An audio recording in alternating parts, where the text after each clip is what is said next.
બીજે દિવસે શેઠ આવ્યા, પ્રણામ કરીને બેઠા અને કહ્યું, મહારાજ, મારે આફ્રિકા જવું છે, આપના આશીર્વાદ લેવા માટે આવ્યો છું. સ્વામીએ કહ્યું, ભાઈ, તમે 5 પૈસા કમાવા માટે આફ્રિકા જાઓ છો, અમે રાજી. 5 પૈસા હોય તો સારી રીતે જીવન જીવાય અને વૃદ્ધાવસ્થા પણ સારી જાય, એટલા માટે જ તમે જાઓ છો ને? કહા, મહારાજ. પણ શેઠ, આ જીવન હોય ત્યાં સુધી તો સુખે રહેવાય, એને માટે તમે પરદેશ જઈ અને મહાપ્રયાસ કરો છો, પુરુષાર્થ કરો છો. પણ સાથે સાથે મર્યા પછી પણ સુખ રહે, શાંતિ રહે, એના માટે પણ કંઈક કરવું જોઈએ. એમાં આટલો પ્રયાસ નહીં કરવો પડે.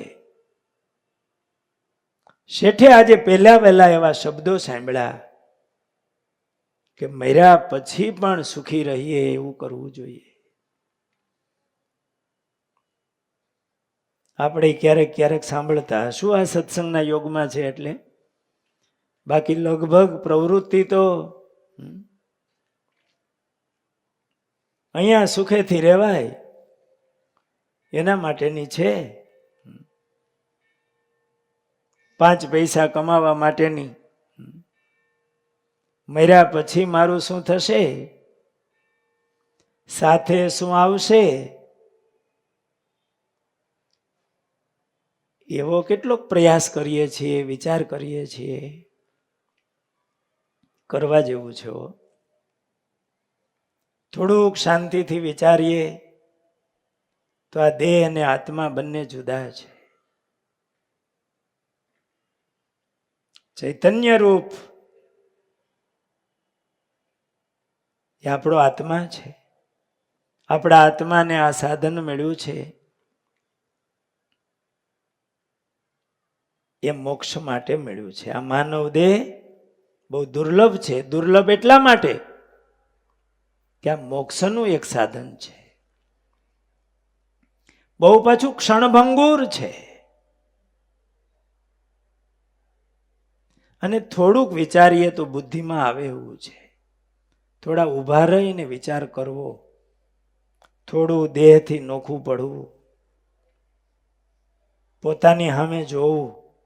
આપણી સામે જોઈએ છીએ ને, આપણે અરીસામાં બહુ જોઈએ છે. એ શરીર પણ આપણી અંદર આપણો ચૈતન્ય બેઠો છે ને, એની સામે જોવું કે હવે ફરીને જમપુરી, લખ 84 ગર્ભવાસમાં જવું નથી. સ્વામીએ શેઠને એવી વાત કરી.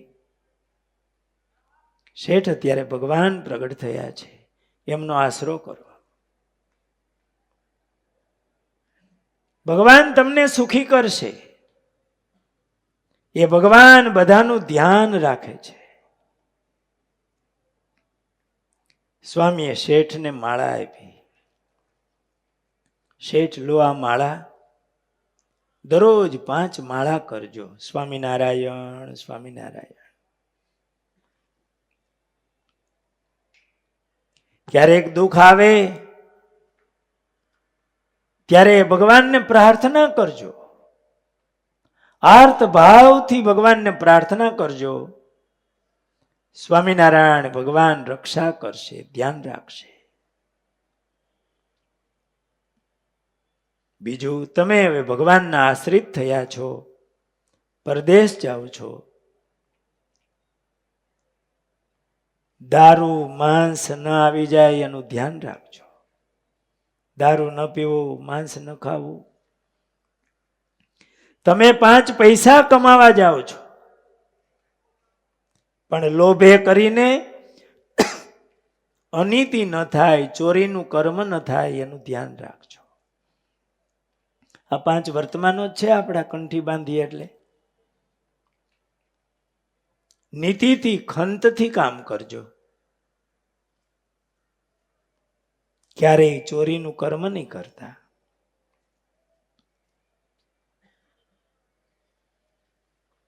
પરિણાય પત્ની, બાકી કોઈ સ્ત્રી હોય તો એ માં, બેન અને દીકરી છે એવી પવિત્ર ભાવના રાખજો. જાઓ, ભગવાન તમને સુખી કરશે. જૂના સમયમાં એ વખતે આફ્રિકા જવું એટલે વાહનમાં બેસીને જવાનું હતું, સ્ટીમરો પણ નહોતી.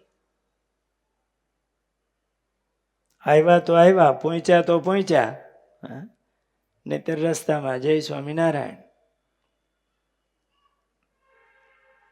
સ્વામી આ રીતે માળા આપી, થોડી આવી રીતે નિયમની વાત કરી, ભગવાન રાખવાની ભલામણ કરી. શેઠ આશીર્વાદ લઈ અને આફ્રિકા જવા નીકળ્યા.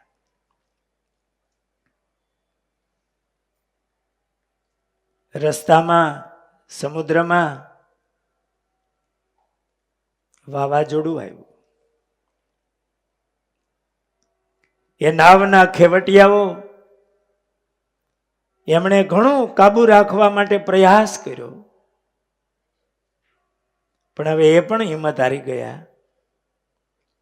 અને નાવમાં બેઠેલા બધા જે સભ્યો હતા એમને કહ્યું કે અમે ઘણો પ્રયાસ કર્યો છે, કરીએ છીએ, પણ હવે એવું લાગે છે કે અમારા હાથમાં નથી. તમે જેને માનતા હો એ ભગવાનને પ્રાર્થના કરજો, ભગવાન બચાવે. અને આ લક્ષ્મીચંદ શેઠ સ્વામીએ કહ્યું હતું, એમણે તો મહારાજના દર્શન કર્યા નહોતા, હજુ મહારાજની મૂર્તિ એમને મળી નહોતી. ત્યારે ક્યાં સંતોની સાથે મૂર્તિ હોય, એવું સુલભ પણ હતું નહીં. વાતો સાંભળી હતી, સ્વામિનારાયણ મંત્ર મળ્યો હતો, સંતોના દર્શન કર્યા હતા. એ શેઠ સ્વામિનારાયણ સ્વામિનારાયણ માળા કરીને પ્રાર્થના માંડ્યા કરવા, હે પ્રભુ રક્ષા કરજો. થોડી વારમાં બધું વાતાવરણ શાંત થયું. બધાના જીવ આમ તાળવે બેઠા, શાંત થયા. આફ્રિકા ગયા. એક બહુ મોટા શેઠ એમની પેઢીમાં મોટા શહેરમાં રહ્યા. એની અંદર બહુ જાજા માણસો કામ કરતા હતા. આ લક્ષ્મીચંદ પણ કામ માંડ્યા કરવા. વાણિયાનો દીકરો, સ્વામીએ નીતિ રાખવાનું કહેલું, ખંતથી બરોબર કામ કરે. શેઠની નજરમાં આવી ગયા કે આ માણસ સમય સામે જોતો નથી. એને થોડી પરીક્ષા પણ લીધી, 1-2 મહિના ગયા હશે, થોડા પૈસા એવી રીતે મૂક્યા કે એને લઈ લેવા હોય તો કોઈ ખબર ન પડે. પણ એને ચોરીનું કર્મ પણ ન કર્યું. કે બહુ સાચો માણસ છે. બધા માણસો હતા એનો ઉપરી બનાવ્યા. થોડો ટાઈમ ગયો, એની પેઢીમાં નફો થયો, વધારે થતો હતો એનાથી. માણસો સાથે એટલી સારી રીતે વિવેક વિનય રાખે, એવી સારી વાણી વાપરે, બધાને એવું પ્રોત્સાહન આપે, પોતે પણ એવું કામ કરે. પેલા જે શેઠ હતા ને પેઢીના, એમણે એમના મુનિમ બનાવી દીધા. સારા માણસની તો બધાને જરૂર હોય. અત્યારના સમયમાં તિલક ચાંદલો કર્યો હોય, શિક્ષાપત્રી પાળતા હોય, આપણા ગુરુકુલમાં ભણનારા વિદ્યાર્થીઓ હોય, તો ઘણા મોટા માણસો શેઠિયાઓ એવું સંતોને કહેતા હોય કે સ્વામી એવો વિશ્વાસુ અને સારો વિદ્યાર્થી હોય તો અમને મોકલજો. જે સારા માણસોની બહુ જરૂર હોય છે. શેઠને મુનિમ બનાવ્યા. વર્ષે સારું એવું શું કહેવાય બોલું આપે અને વધારે આપે અને પૈસા બોનસ, બોનસ આપે, સારો પગાર કર્યો. શેઠ સારું મીંડા કમાવા, મનમાં હતું કે અમુક કમાણી થાય ને એટલે ઘરે જતું રહેવું. સંતોની પાસે વાતો સાંભળી હતી, પણ લોભ બહુ ન રાખવો. બહુ જાજો સત્સંગ નહીં થયો હોય. એટલા બધા પૈસા મળતા હોય એટલે જવાનું મન ન થાય. 7-8 વર્ષ થયા. એમાં એકવાર શેઠ બીમાર પડ્યા. પાચન થાય નહીં, પેટમાં દુખાવો, શરીર દુબળું મીંડું પડવા, કંઈ ખવાય નહીં, છતાંય ખંતથી બરોબર કામ કરે. શેઠ તો આ લક્ષ્મીચંદ ઉપર બધું છોડી અને હવે તો 10-15 દિવસે પેઢી આવે અને કાંઈ હિસાબ સમજવા આવે. એમાં એક દિવસ શેઠ આવ્યા અને આ દિવસે લક્ષ્મીચંદથી અવાણું નહોતું, વધારે બીમારી હતી. માણસોને પૂછ્યું કે લક્ષ્મીચંદ કેમ નથી? કે શેઠ હમણાં થોડા સમયથી બીમાર છે, દરરોજ આવે છે પણ આજે આવ્યા નથી. એમનું શરીર પણ ઘણું દુબળું પડી ગયું છે, મને વાત કેમ ન કરી? શેઠ તુરત એક વૈદ્યને લઈ એ જ્યાં રહેતા હતા ત્યાં ગયા. એમની પરિસ્થિતિ જોઈ. લક્ષ્મીચંદ, મને કેમ જાણ ન કરી? જો આ વૈદ્યને લાવ્યો છું. વૈદ્ય તપાસ કર્યો, એક બોટલમાં દવા આપી, કહ્યું આ અક્ષીર દવા છે, આમાં જૂનો દારૂ છે, આ અક્ષીર દવા છે, દારૂનું મિશ્રણ હશે, પેટનો દુખાવો મટી જશે, પાચન થવા માંડશે અને થોડા દિવસમાં તમને સારું થઈ જશે. આ દવા લેજો, બહુ કિંમતી છે. શેઠે કહેલું, મોટા શેઠે, ખર્ચ થાય એનો વાંધો નહીં. પણ લક્ષ્મીચંદે કીધું એ દવા હું નહીં લઉં, એમાં દારૂ છે. મોટા શેઠે કીધું કે શરીર હશે તો બધું થશે, પછી પ્રાયશ્ચિત કરી લેજો, પણ અત્યારે તો આ દવા લેવી જોઈએ. તમને કેમ લાગે છે, લેવી જોઈએ કે નહીં? હા કે ના? અરે અક્ષીર દવા, બહુ તકલીફ. હા, શરીર રહે કે ન રહે એટલી બીમારી, પછી પ્રાયશ્ચિત કરી લઈએ તો? શેઠે કીધું નહીં, એ દવા નહીં લઉં.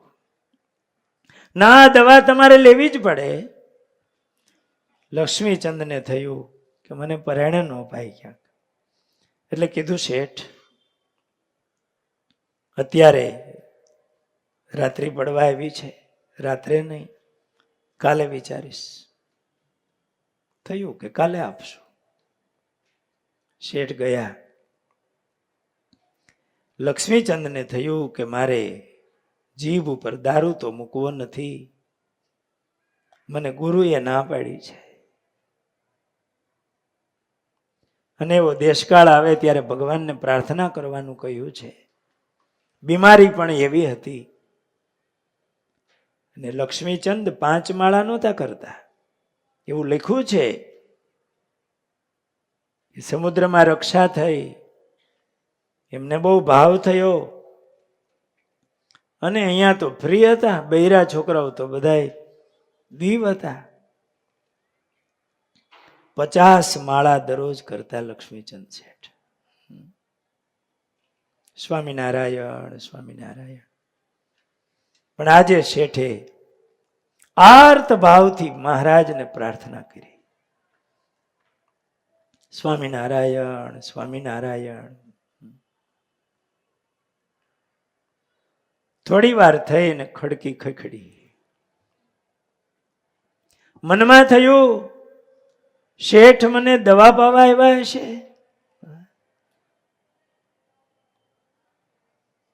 ખડકી ન ખોલું.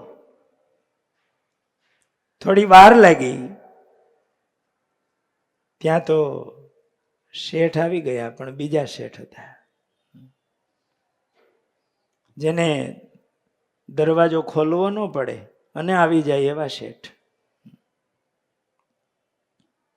એકદમ શીતળ શાંત તેજ પથરાણું.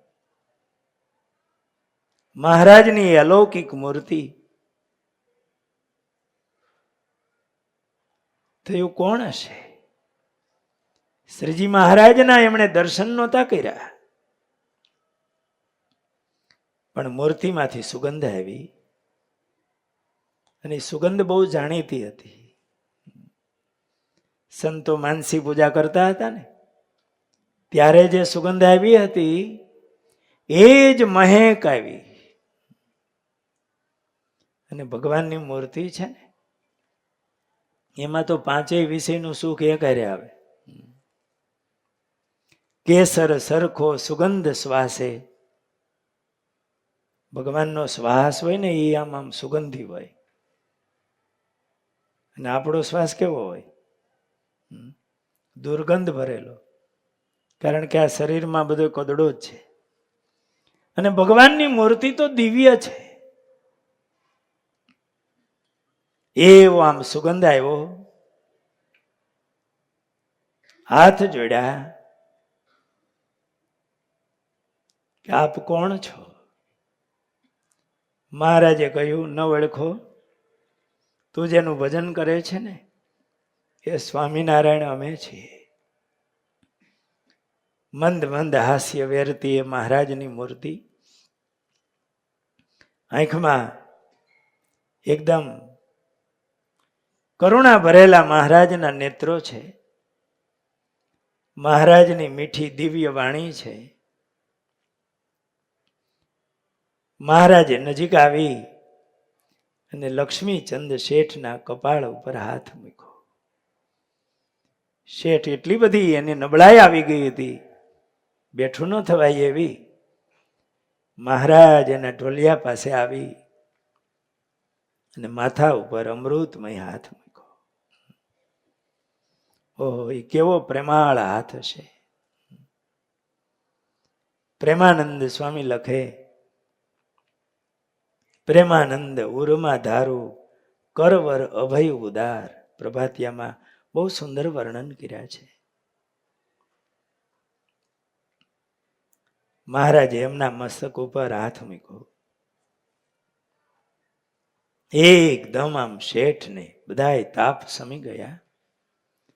મહારાજે કહ્યું, તમારે માટે હું દવા લાવ્યો છું, પણ પેલી દારૂવાળી નહીં.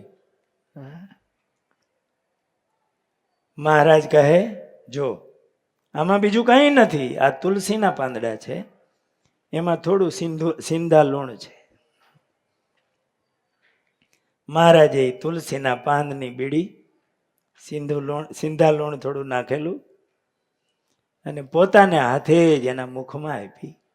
લ્યો શેઠ, આ ચાવી જાઓ, તમને સારું થઈ જશે. અને શેઠ, હવે તમે દેશમાં આવો ને તો ગઢડા અમારા દર્શન કરવા આવજો. મહારાજે ભલામણ કરી. આટલું કહી અને મહારાજ અદ્રશ્ય થયા. એ તુલસીના પાન અને સિંધા લૂણ મોઢામાં ચાવી ગયા, ઉતારી ગયા. મહારાજે કહેલું, ચાવીને ઉતારી જાઓ. એકદમ પેટમાં જે અસહ્ય દર્દ હતું એ શાંત થયું. એકદમ સ્ફૂર્તિ આવી ગઈ. સવારમાં તો હજી શેઠ દવા પાવા આવે એ પહેલા સ્નાન કરી, પૂજાપાઠ કરી અને લક્ષ્મીચંદ શેઠ એ પેઢીએ પહોંચી ગયેલા. મોટા શેઠ ઘરે આવે ત્યાં તો અહીંયા બહારથી લોક, ક્યાં વયો ગયો, શું થયું? પેઢીએ આવ્યું. લક્ષ્મીચંદ શેઠ હવે બધો હંકેલો મીંડા કરવા. 8-10 દિવસમાં બધો વ્યવહાર જેને સોંપવાનો હોય એને સોંપી. શેઠ તુરત આવેલા, કેમ તમને સારું થયું?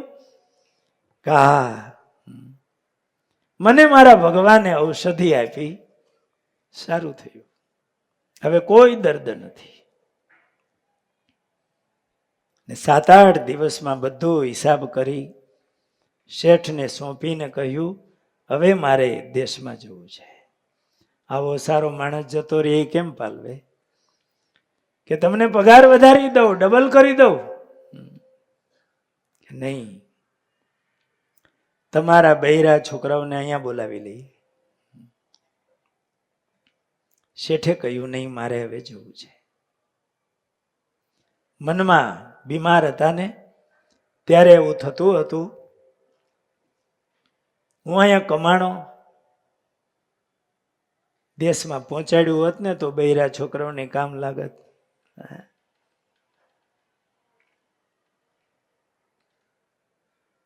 પણ મહારાજે રક્ષા કરી. હવે મારે જવું છે. શેઠે કહ્યું, થોડા દિવસ રહીને પરિવાર સાથે પાછા આવી જશો, જોશું. આ લક્ષ્મીચંદ શેઠ ત્યાંથી નીકળી વાહણમાં બેસી દીવ આવ્યા. મનમાં સંકલ્પ કર્યો હતો કે દીવનું અનજળ લેવું નથી. એ ઘોઘલા બંદર અને દીવ, ઘોઘલા ગામના પાદરમાં સંતો એમને મળ્યા હતા કે મારે હવે દીવનું અનજળ નથી લેવું, મહારાજના દર્શન કરીને પછી અનજળ લઈશ. એ ગામનું નહીં, નહીતર વળી ગામમાં ઘરે જઈને લેવા માંડે તો પછી રોકાઈ જવાય. પણ આવી પ્રતિજ્ઞા રાખી હતી. શેઠ દીવ ગયા, બધો સામાન રાખી, જેમાં નહીં કેટલી તૈયારી હોય, એટલા દિવસે આવે. કઈ અગાઉથી સમાચાર હતા નહીં, ફોન નહોતો. 7-8 વરે બાપા એવા હોય તો એમના ધર્મપત્ની, બાળકો, એને કેટલો હરખ ને આનંદ હોય ને એમાંય પાછા કમાણી કરીને આવતા હતા, વાહણ ભરીને રૂપિયા લઈને. પરિવારને આનંદ હોય, પણ શેઠજી માની બહુ આગ્રહ કર્યો. પછી શેઠે વાત કરી કે મને સ્વામિનારાયણ ભગવાને મારી રક્ષા કરી છે, મારે પહેલા એના દર્શન કરવા જવું છે. મેં સંકલ્પ કર્યો છે કે આમાંથી 20મો ભાગ મારે ભગવાનને આપવો છે. એમનો ભાગ લઈ શેઠ દીવથી ચાલતા ગઢપુર આવ્યા. એ વખતે ક્યાં વાહનો હતા? કદાચ શેઠ હતા એટલે ઘોડું હોય, પણ ચાલીને આવ્યા. એ દાદાના દરબારમાં લીલુડા લીમડા નીચે મહારાજ સભા કરીને બેઠા હતા.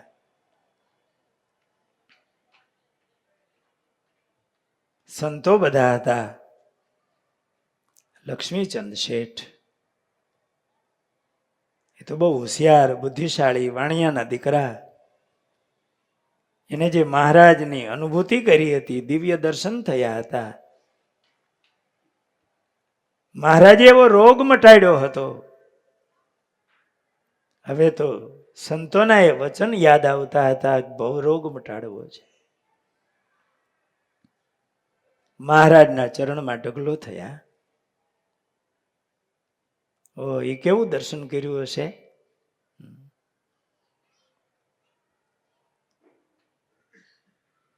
મહારાજ પણ ઊભા થઈ લક્ષ્મીચંદ શેઠને મળ્યા છે.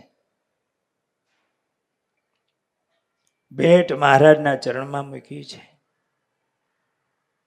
થોડા દિવસો ત્યાં રોકાયા છે શેઠ. અને લક્ષ્મીચંદ શેઠે સત્સંગ રાખ્યો. નિષ્કુળાનંદ સ્વામીએ દેવના જે હરિભક્તોના નામ લખ્યા એમાં ભક્ત ચિંતામણીમાં આ લક્ષ્મીચંદ એમનું પણ નામ લખ્યું. આ લક્ષ્મીચંદ શેઠનું આ પ્રસંગ, એમનું જીવન એ આપણને બહુ પ્રેરણા આપે એવું જીવન છે. ભગવાનનો આશરો એ આ લોકમાંય સુખી કરે છે અને પરલોકમાં પણ સુખી કરે છે.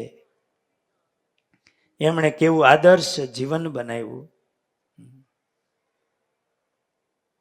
સંતો પાસે વાત સાંભળી, કંઠી બાંધી, ખાલી વાત સાંભળી નહીં, દારૂ પીવો નહીં, માંસ ખાવું નહીં, ચોરી કરવી નહીં, પરસ્ત્રીનો સંગ ન કરવો, વ્યસન કરવા નહીં, આ સંતોનો ઉપદેશ એમણે જાળવ્યો. સ્વામીએ 5 માળા કહી હતી પણ 50 માળા કરતા. અને મહારાજે પણ એમનું ધ્યાન રાખ્યું. સ્વામિનારાયણ ભગવાન અતિ દયાળુ ભગવાન છે, દીનબંધુ છે, ભક્ત વત્સલ છે, કરુણાના સાગર છે. અને આપણા જેવા જીવોના કલ્યાણ કરવા માટે જ આવ્યા છે. અને ભગવાને આપણને આ યોગમાં, આ સભામાં બેહાર્યા છે ને, એ કંઈક ભગવાનની કૃપા છે. હળવા પુણ્ય હોય નહીં હરિજનનો યોગ. આ થોડે પુણ્ય મળે નહીં આ સભામાં બેહવાનો અવસર, આ ભગવાનનું દર્શન, આ પવિત્ર સંતોનો યોગ, આ યોગ ભગવાને આપણને આપ્યો છે. હવે સાવધાન થઈ જવું, ભૂલું ન પડાય એનું ધ્યાન રાખવું, ભગવાનમાં હેત વધારવું. એ સંતોએ લક્ષ્મીચંદ શેઠને તો 2 દિવસ મળ્યા હશે, ઝાડવા નીચે બેસીને વાતો કરેલી, પણ એમણે સત્સંગ જાળવી રાખ્યો અને એના જીવનને ધન્ય બનાવ્યું. આપણને આવો સારો યોગ મળ્યો છે. અતિ સાવધાન થવું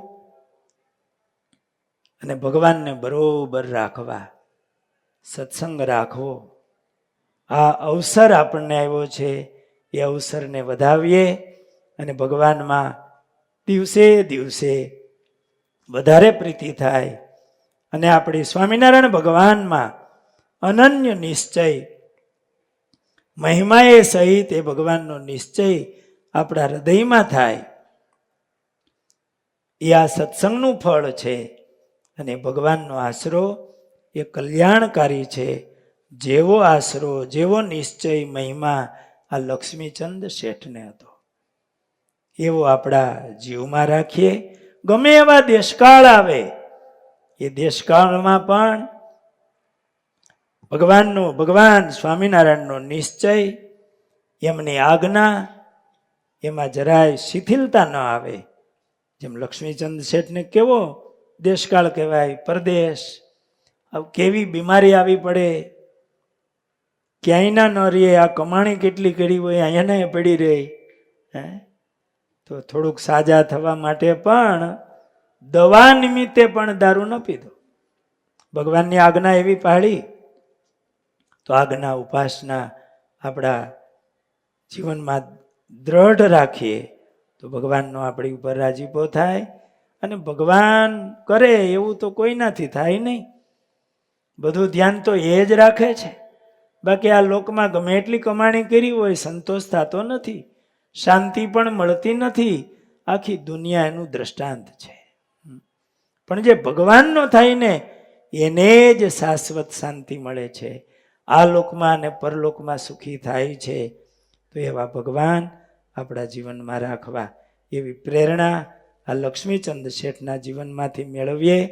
લક્ષ્મીચંદ શેઠના આત્માને વારંવાર વંદન કરીએ અને એમના ભગવાન અને આપણા ભગવાન એવા ભગવાન સ્વામિનારાયણ એમના ચરણમાં વંદન સાથે વિરમું છું. સહજાનંદ સ્વામી મહારાજ.